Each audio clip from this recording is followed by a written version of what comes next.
Wayne Mothership here, back for another switch hitter episode. Today we are going to ride my personal Wayne Rich Mothership.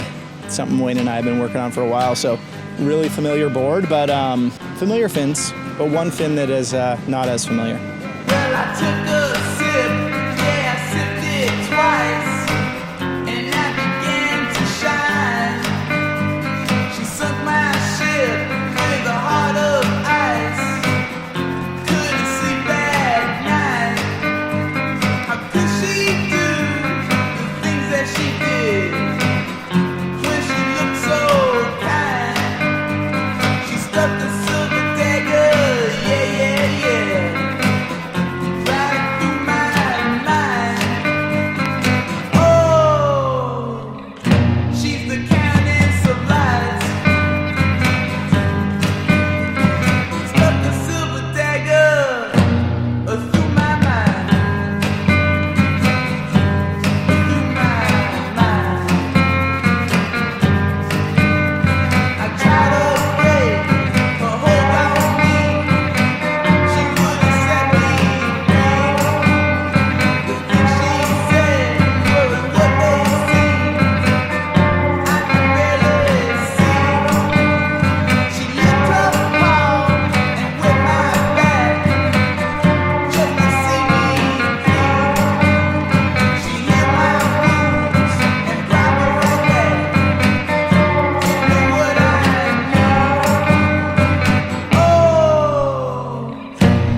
Okay, for the Mothership, we brought the 4A, of course, in 10-inch.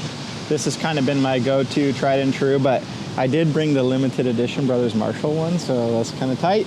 And then the Stage 3, which is something that we brought out of the archives. It was originally a 10.5-inch fin, and it actually didn't fit in today's long box, so we shortened it, and then we also made a 975 version, and that's what I brought in order to try to better compare to the 10-inch. I started off with the Stage 3. I had actually not surfed this fin in the board, so it was kind of new to me. At first, it felt a bit like an anvil, like in comparison to sort of the way that that board rides and like the hot dogginess of it. It was definitely feeling like a lot of fin, and probably noticed on a couple of like the initial first wave nose rides, I was like getting up there and thinking that I was gonna, get some momentum, and then I realized like, whoa, I actually have a lot of fin back there, and that thing is holding down and dragging and, creating a bit of anchor. So I kind of slowly was able to adjust to it. One of the things though that I really liked about it is that it's more upright than the 4A. Just a tad. It's kind of hard to tell because of the width difference, but I did have a little bit more pivot out of it and kind of that like slow, more methodical, syrupy sort of surfing. And so I feel like, you know, when you have a longboard that you're really trying to get to nose ride better, I would say that's not necessarily a problem with the board that I was riding, at least when I ride the 4A. So maybe this was like a little excessive, but in a situation where I'm like, hey, I just want to go get a bunch of tip time and I'm going to be able to adapt and, you know, recalibrate to what this fin is doing on the tail, then like, heck yeah, because a fin like this, more surface area, especially on a longboard, you feel the board slowing down. So I could feel that in a big way. It kind of slowed down my surfing. It took me a little while to kind of get into it, but once I did, I realized that this was definitely something that I could integrate if I wanted to.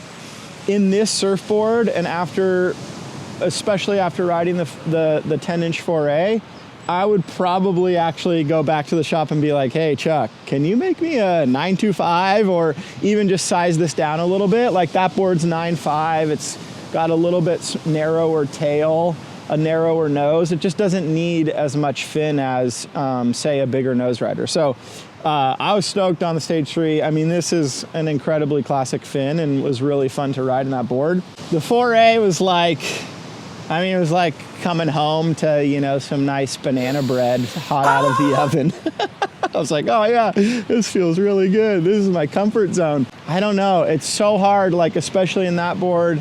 I was, you know, scaling down a highliner from the 10.3 and messing around and trying it all out. And I really loved some of the performance aspects of the highliner, but at the end of the day, I like, when I may be coming off the couch or I don't feel as aggressive or I'm like looking just to kind of make it easier on myself, I go 4A, and that's really how it felt. I mean, comparing it to a bigger fin, obviously it's going to be a bit looser. It's going to feel, you know, a little bit faster. I was able to kind of turn and, you know, just kind of whip it a little bit more. And then on the nose, I was planing better, and that's just because it wasn't holding the tail down as much. And so, you know, more familiar territory. Nose riding is such like a seesaw exercise of getting the nose to the right balance before you run up there. And this just felt a lot, it just felt like it paired better with kind of the board and the way that I like to surf. You know, coming out of the pocket with a little bit more speed so I could potentially do a harder cutback.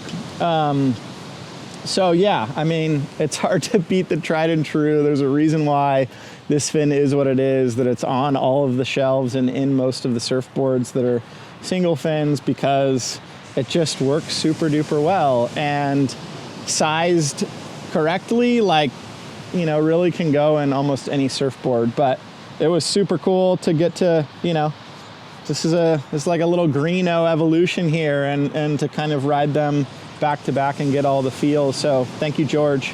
Thank you, Chuck. Thank you, Brothers Marshall, for this cool colorway. And it's a wrap. Perfect.